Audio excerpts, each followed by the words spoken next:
Coliseum. But right now, we're going to kick things off with a great conversation about virtual reality, augmented reality, and sort of where gaming is going next with some incredible panelists. I'll introduce our host who's going to tell us who we have here. Please welcome from the Foo Show, Will Smith, and an incredible panel. Will?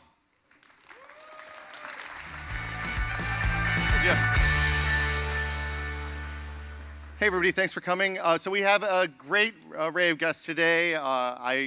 First is legendary director Ivan Reitman, director of Ghostbusters Stripes, and is also doing a fabulous Ghostbusters experience with The Void.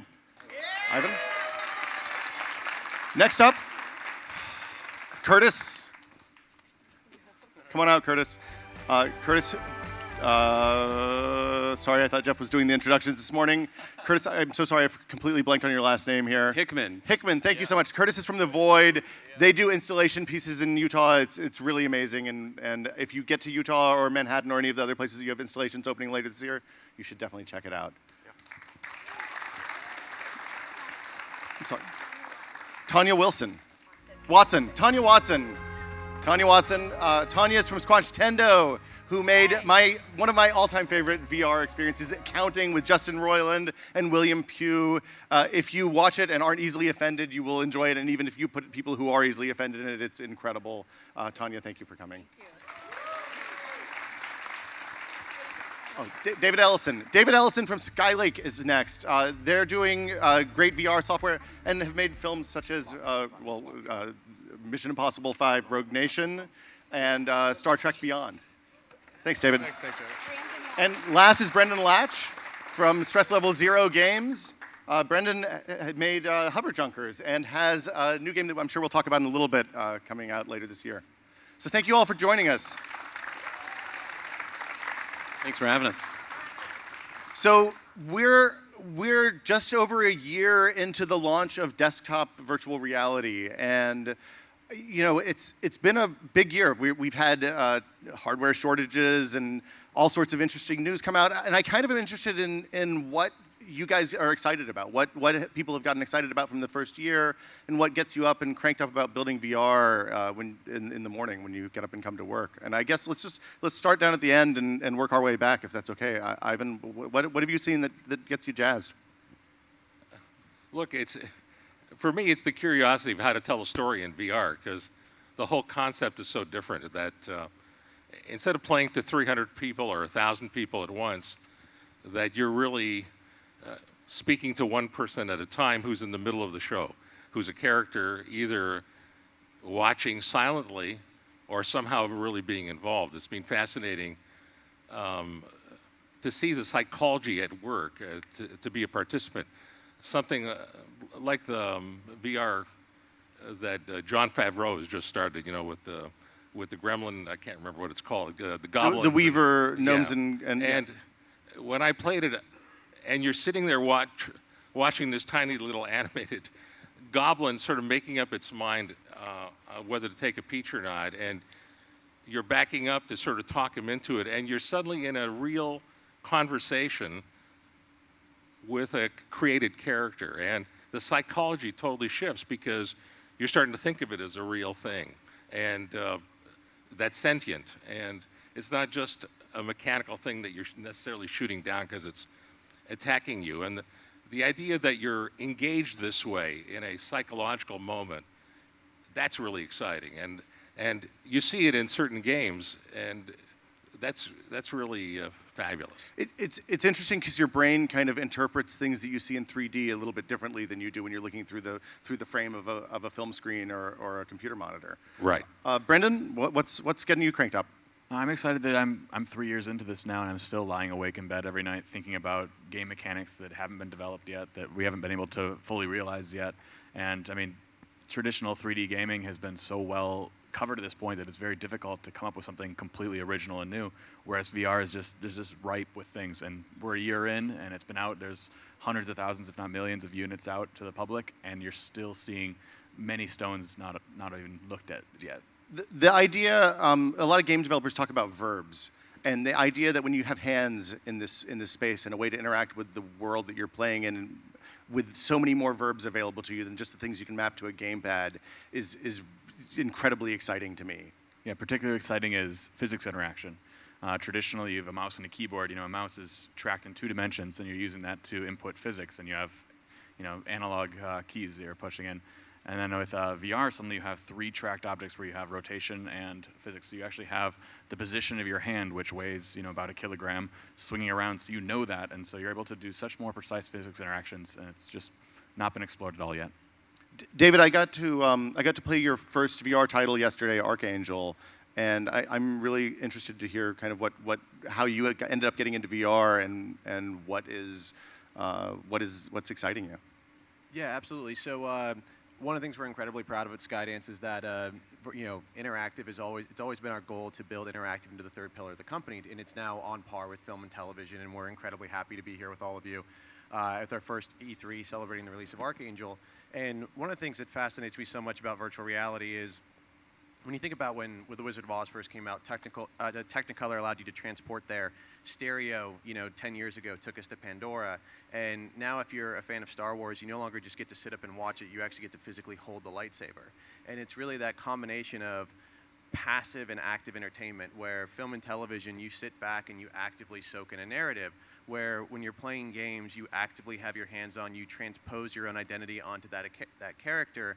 And where those 2 Venn diagrams intersect is the language we believe virtual reality was meant for. And we're just getting to touch the very tip of that with Archangel, with the narrative storytelling, with the fun of dropping into this massive 6-story war machine. And when you're 60 feet tall in virtual reality, there are a lot of fun advantages. So, Tanya, with accounting, you guys managed to shock me, I think, for the first time in VR.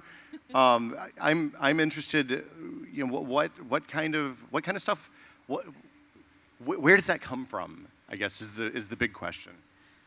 Well, the beautiful thing about VR is that this medium is so great at creating emotion with the people that are part of it. I mean, beyond the fact that sense of scale is so powerful, the fact that we know where the player is looking at any given moment, and we can direct a character.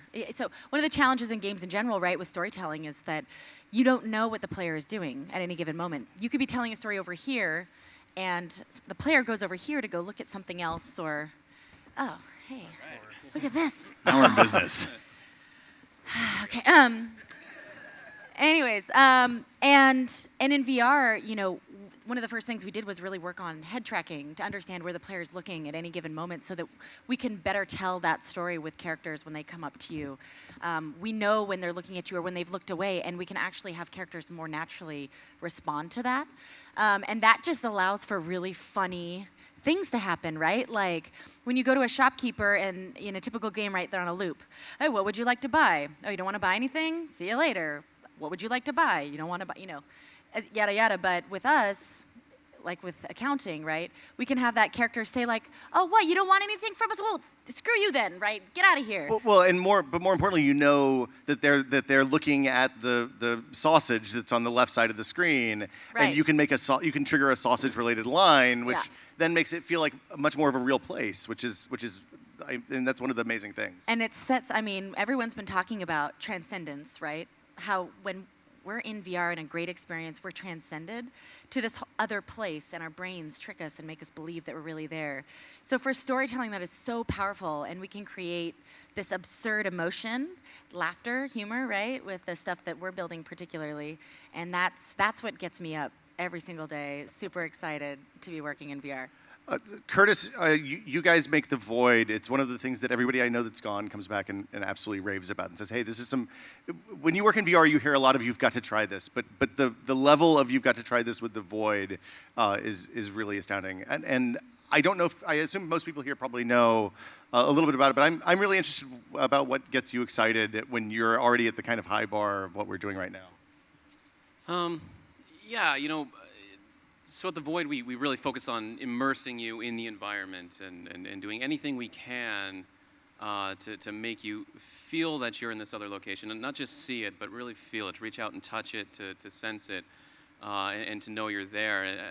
I have a background in magic, right? And so I really do look at VR, and especially deeply immersive VR, as being this attempt to try and establish an illusion of an impossible reality. and how well can you do that, and where does that go, and how far can you take that? And so that's what gets me excited. I love trying to push that, coming up with different illusions and pushing the boundaries of what people will accept as a legitimate part of the reality that they're participating in. Can you do a magic show in VR? Have you thought about this? This is a conversation I have with friends a lot. Is could you do a magic performance in VR when you control the entirety of the world and everything in it that's believable and convincing? Yeah, you absolutely could. The key is to basically try and establish the rules, right? Which is, say, I've done some crazy stuff in kind of the magic career. I've gone to a magic show for the blind, right? And if you can do a magic show for the blind, surely you can do a magic show in VR. Okay, yes, I absolutely believe you. Yeah. So the things that we get, the difference between storytelling in film and storytelling in games and storytelling in VR has become really apparent over the last year, at least from where I'm sitting making software, and I think where you guys are making software as well. You know, and in film, and in games and film and TV, a lot of what we tell stories with is built over the last 100 years of cinema. You know, there's a DP and a director framing shots and telling us what we should look at and what we should care about on the screen with a whole variety of cinematic techniques. And a lot of that goes away when we switch to virtual reality, where the player has full control over what they're seeing at any moment, or at least they should if you want to make them comfortable and have a good time. And I'm interested to kind of hear what you guys think the challenges are of trying to tell these interactive stories in this new medium without the framing of the DP and the director and the cinematographer and all the things that come with traditional 2D medium. I guess let's start with David, and we'll give Ivan a second to think. And yeah. Yeah, no, absolutely. It's I mean, as you said, I mean, filmmaking, every single frame and every moment the audience sees is exactly what the filmmaker wants in regards to the way the shot is set up, staged, performed, acted. And now you have a world to where if you have something really interesting ongoing here, the player can go, wait, I missed that. And so really being able to control the narrative and focus the audience as to what they should be looking at. I mean, Archangel opens with a 6-minute long cinematic where we tackled some of these problems and actually shot in motion capture to drive a CG character. But the opportunity of it is so much greater. Again, going back to what I was talking about earlier, technology has constantly progressed storytelling and narrative to be more immersive and more like the way we interpret real life. Again, when we took the leap from black and white to color, we got there, and we took the leap from 2D to 3D, we got there, and now we actually get to step foot into these worlds exactly the way we perceive the world around us. So what I think the promise of VR is when you can get something that is as fun to play as Call of Duty or Halo, whatever your favorite interactive title is, with all of the emotional resonance of the best film out there. And it is really the combination of those two mediums and finding exactly what that balance is, how you solve the locomotion problems to accomplish that, where the user looks, are all the things that are incredibly exciting to be solving and experimenting in right now. So Ivan, when you're sitting down to tell a story in VR, how do you approach it differently than you have with film? Well, it's really frustrating, and you have to sort of think about things totally different than. I've been making movies for 40 years, so I'm really immersed in a kind of a historical way of telling a story, and even both the iconography and the language. You're used to going to a close-up at this moment because you want to emphasize a point, and it's all about directorial control and a writing control. But at the same time, I started mostly in comedies, and so I do believe in improvisation. That sometimes the loss of control and the feeling of that in an audience where there's an instinct that this has just happened, this magical one time, and if you can impart that in the storytelling. Look, we're at the point of we're awed because we suddenly see a train coming at us on a black and white screen, and suddenly there's a cut to a close-up, and you just are in awe of it. And that's where we are with VR, and it's the next generation of sort of filmmakers that are going to be open enough to create language. But when you see something like Resident Evil, which is a game, but suddenly you're locked in handcuffs, and there's this digital character trying to cut you open and free you before this horrible woman is going to chop you down, and she doesn't, the character doesn't make it, that's as effective as being stuck, in a room like in Psycho or something, where you have a masterful filmmaker really manipulating every moment. There's still manipulation going on, but we have to shift the way we do it, and we're clearly voyeuristic opportunities are huge in VR, and that's the sort of most obvious. And that's why I think kind of horror-based storytelling seems to be so popular. And of course the action stuff because of the gaming aspect of it, but finding sort of ways to tell different kinds of genres will be really interesting. And there has to be a consequence. In other words, if you're creating this story and you really want people to look over here to camera right, or sort of really concentrate as opposed to be checking out everything that's behind them, if they're doing that, there's ways of focusing the attention and the storytelling so that they're going to be looking at the right place when you really need them to. Well, it's about using subtle cues and kind of encouraging them with gentle nudges more than saying, hey, look at this. Or teaching them a lesson when, they fuck up and they don't look in the right place. Yeah. What the horror games? I love horror movies, and I can't play horror games at all. They're just like Resident Evil. I didn't see another human being before I punched out of that, and was like, no, I'm probably done with this. This is too much for me. And I'm interested to hear if there's stuff that you guys have found is super compelling, or maybe more than you want to deal with. And let's go, Brendan, on this one. With Duck Season, we approached, Duck Season's the new game that we developed, and it's a departure from Hover Junkers, which was a multiplayer title, and being much more narrative-based. And this isn't too much of a spoiler, but essentially the game starts out, the general premise is that your mom's rented you for a one-day rental, this title called Duck Season, and you have carte blanche to play it all day long. And as you play it, you realize that your cartridge is cursed. And the more you play it, the more the animatronic dog character is able to get out, sort of almost a la Five Nights at Freddy's, and come after you and sort of after you instigate violence on them. And so we sort of dealt with this very storytelling question of how do we drive people from beat to beat. And quickly we felt like we had a good fit for VR, and then we also felt that we had to trust that the player, set the rules up with the player, that they're going to have to be on top of things a little bit more. We're not going to hold their hands. The games industry in general has gone towards being very much, you can't mess this up. You get instant retries. You can go, and traditional games were much more, if you go back 20 years, were much more unforgiving. And thankfully, the price point of VR, while there's many negatives of the price point of VR, one good thing is that the players that are playing right now tend to be a little bit older. And so one, we can go for more mature content, and two, we know that they do remember their childhood of playing these games which were more demanding of them. And so sticking with that demanding nature, I think it's a good transition to ask the players to be a little bit more on top of things and okay with missing things, etc. So I think we have a question actually from the floor. Andrea Renee is down there, and if we can roll the clip, that would be awesome. Oh, cool. From London, UK, Afath, what is your question about virtual reality? My question is, now that VR is into the gaming space, how is it going to become more immersive, and how will it evolve into the future? So the question again was, now that VR is in the gaming space, how is it going to become more immersive, and how do you think it's going to evolve into the future? And I kind of feel like Curtis and Tanya, I'd love to hear what you all think about this. Well, for us, this is one of the more exciting things that we get. The problems we get to solve right now is the proper merging of the two things and the types of things that are the most interesting, experiments to do in virtual reality. We talk a lot about how there's a lot of great games that are being ported to VR, and how those, really interestingly, how are those experiences going to transcend the experience for the player, because we know those are the best ones in VR.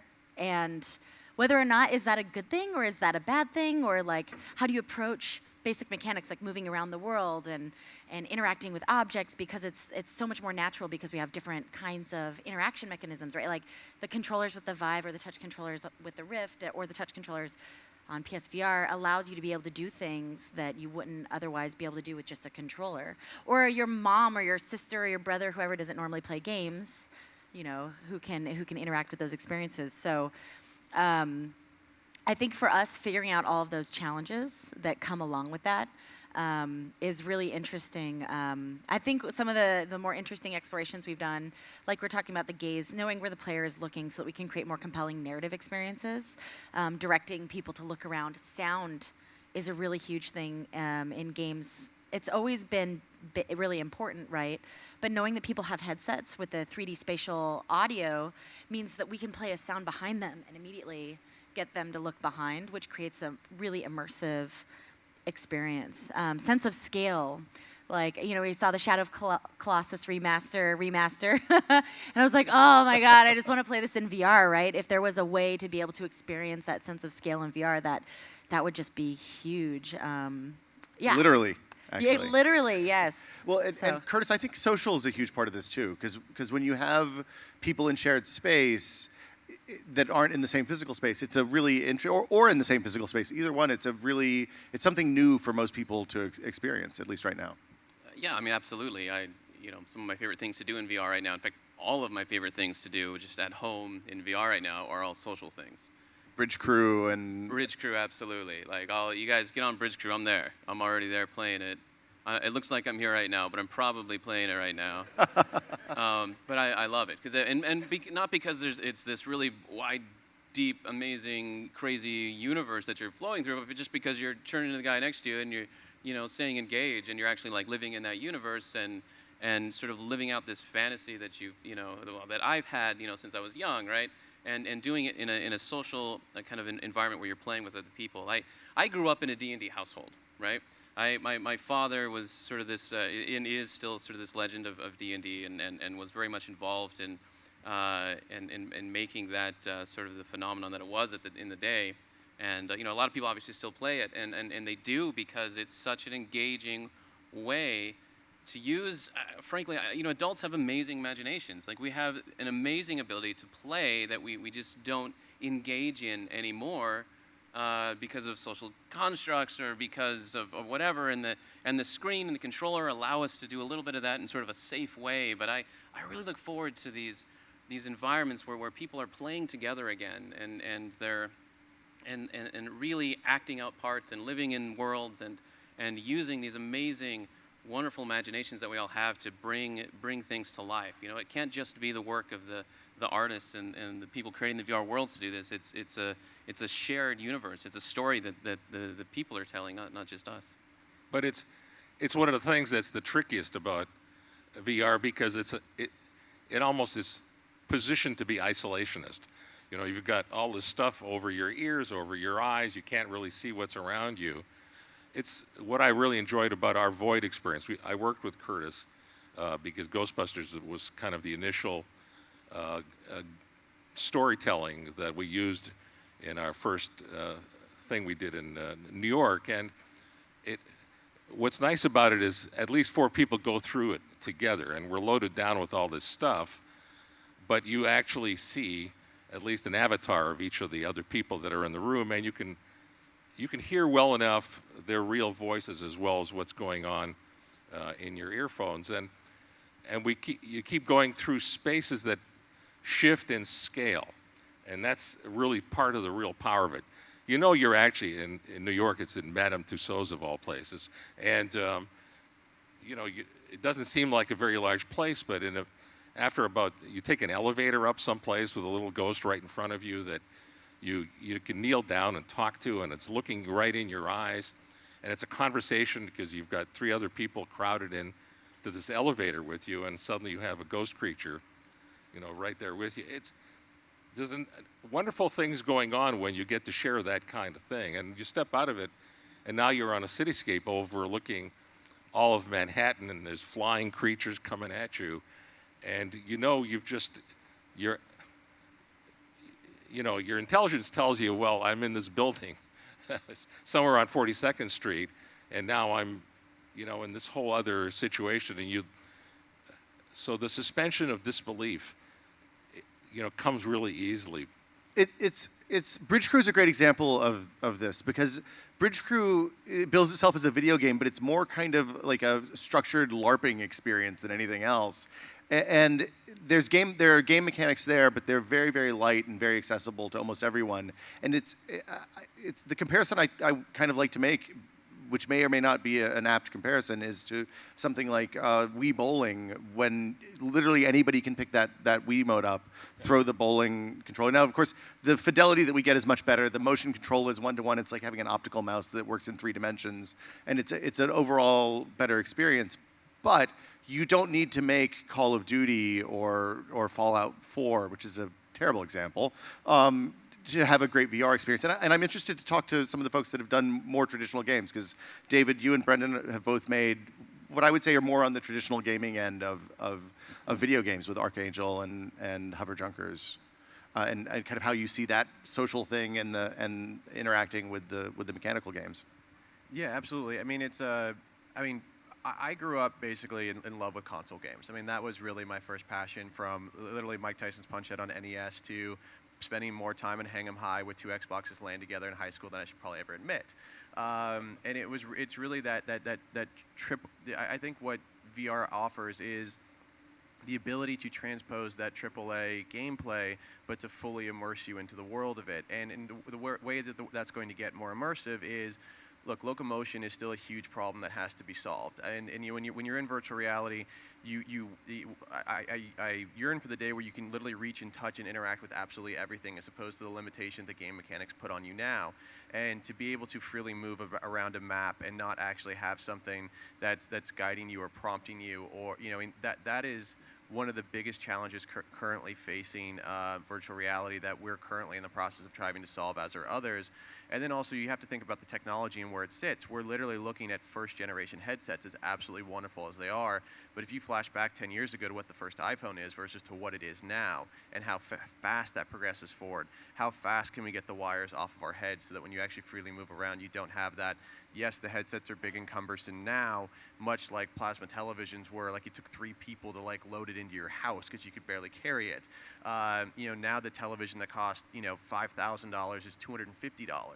So you're going to constantly see the technology catch up exponentially to where not only does it become more mass medium, but it becomes more socially driven. The mechanics get better, and when you start thinking to what that offers years from now, it's to me it's the most revolutionary medium since we took the quantum leap from 2D to kind of real-time 3D rendering when Nintendo 64 came out. And it really is, because everything since then, all of the new PlayStations, all of the Xboxes have been an evolution of that and a progressive step. And this is the quantum leap. It's finally here, and the possibilities are endless. Well, so when people are sitting at home and thinking, hey, should I buy a VR? Is it time for me to buy a VR headset? That's when I talk to normal people, that's the number one question I get about VR is, hey, should I get a PSVR? Should I get a Vive? Should I get a Rift? Should I get a Daydream for my phone? Whatever it happens to be. And you mentioned this is first generation hardware. It seems like the first generation hardware for VR is going to hang around a lot longer than we've come to expect from phones and televisions and everything else. And I'm kind of curious how you all feel as developers, people who are building software for these platforms, how you feel about the state of the market and whether you think what we have now is sustainable and whether it's going to continue growing, or if we're going to hit a cliff at some point. Whoever wants to go, Brendan, David, Yeah, no, I mean, look, I think the hardware now is fantastic. I don't want to be interpreted anything other than that. But, I mean, look, we've seen some really encouraging numbers come out recently to where the hardware growth is 70% to where the quarter was this time last year. I also think back to the arcades. And what I think is so incredibly exciting about what they're building at the Void is, yes, there are going to be early adopters and people who bring the headsets into the home, and we now have millions of high-end headsets in the home. But one of the first places where people are going to be able to experience VR is in these location-based centers. And and the thing that's so exciting about virtual reality is everybody who puts on a headset says the same thing when they came out. That is the coolest thing I have ever done. So yes, we believe the time for VR is now. Nicholas Miller, who's watching at home, says he's torn on VR going forward with games. He says it still feels way too gimmicky, which is the thing that everybody thinks, I think, until they put on the headset for the first time and they reach out and they use Tilt Brush and do some drawing or get assaulted by accounting or whatever it happens to be. I like that you said assaulted. I mean, it's a verbal assault. I felt like Justin was yelling at me and very upset with me when I played your game. He was, in fact, a few times, I think. I mean, what are the experiences that you guys? What's the stuff that you guys have tried? What's the difference between an experience and a game, and which of the things that you've played and seen have you felt most excited about? I'll jump in. I want to get philosophical for a second. Please. So if you'll get your peanuts now if you don't want to hear this. But Hitchcock once said that there were three kinds of characters. That there were witnesses, there were victims, and there were killers. Okay, and that's what you've got. And I look at entertainment the same way. That you can go to an experience. You go to like a haunted house and you can be a witness. You can go to the movies, and a victim, I should say. You're like a witness and you're a victim. You go to the movies and you're pretty much a witness, or you go home and you play a really deep video game and you're a killer, right? And I don't necessarily mean that literally, but like you play a video game, and it can affect the outcome of that game in a very significant way. Like Skyrim or something, where the story can actually change. You're the hero, yeah. And I feel like, to me, having those buckets or those categories, VR can explore those things in really significant ways, and is doing that now.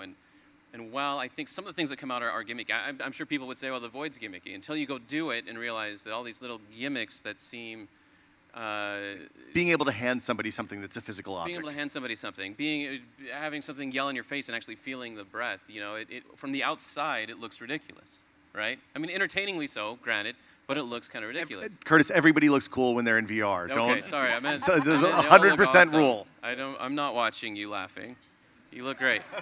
No, but for real, so it looks. But then when you're inside of it, you're part of that. You're either that witness at moments, or you're that victim when something like startles you, or you're actually changing the world through your decisions, and it feels real, and you're part of it. And so yeah, I mean, I guess I'm saying in a very long way of saying, but I totally agree with you. You have to try it and see what everyone's doing, especially people on this panel and everyone out there that's actually, in a very real and thoughtful way, trying to bring VR to a place that, while you're inside of it, is meaningful and, in some ways, life-altering. I was just going to say, like, something we talk a lot about is how, in order to truly have a transcendent experience, to be in VR, like, everyone says, like, you're in it, right? Everything you're doing, it's a game. It's the way you experience the world. It's how you talk to the characters. It's the responses you get back from them. That's what puts you in it. And you can't recreate that without basically building a game, a 3D world, a space that you're exploring. And we talked about with accounting, is it a game or is it an experience? Because it's a little of both. It's both. And I would say that, it was really interesting to see people who don't play games played accounting and thankfully had very sick sense of humors, which is important to play accounting, that had no problems exploring the puzzly mechanics that are in there, but that made them even more immersed. That took them to the next level. So, I think that just with time, you'll see that the feeling of gimmickness definitely go by the wayside. But I think the true future is in the merging of games and virtual reality, that they are one and the same. I mean, the burden is on the content developers, because for the first time they're asked to create completely new things, and there's not a lot of things to draw analogy to when you're creating in the VR space. The hardware is in a way that path is much easier. That's going to exponentially improve. The hardware we have today is the minimum viable product, and it's going to look very, not good in 10 years, and more so than any other hardware has ever looked not good before, which is very exciting because it's going to get better and better. And that's guaranteed to happen. But the content creators have to come up with what they're going to create, what works well in the VR medium. From what we've seen, when people choose the right stories to tell, the right things for the VR medium, accounting being a very good example, it works wonderfully. When people come up with an idea that may make a better movie or may make a better traditional game or something else and try to shoehorn it into VR, that's where the gimmicky nature starts to come out, because you see these features being thrown in where it's like, oh, well, I guess you sip the soda instead of tapping on the UI or something like that. So it's really just choosing the correct medium for the story that you're trying to tell. So one of the things as VR developers and people who have VR headsets in their houses, you end up doing a lot of demos, and this happens, I'm sure, to folks at home too that have a Vive or a Rift or a PSVR. And I love to ask people what they demo when somebody comes over and says, "Hey, I want to see VR." What do you show people for the first time? Ivan, I don't have VR at home. Oh no! Oh, this is a Sorry, dead question. Everybody. You're talking to the oldest guy on the panel right here.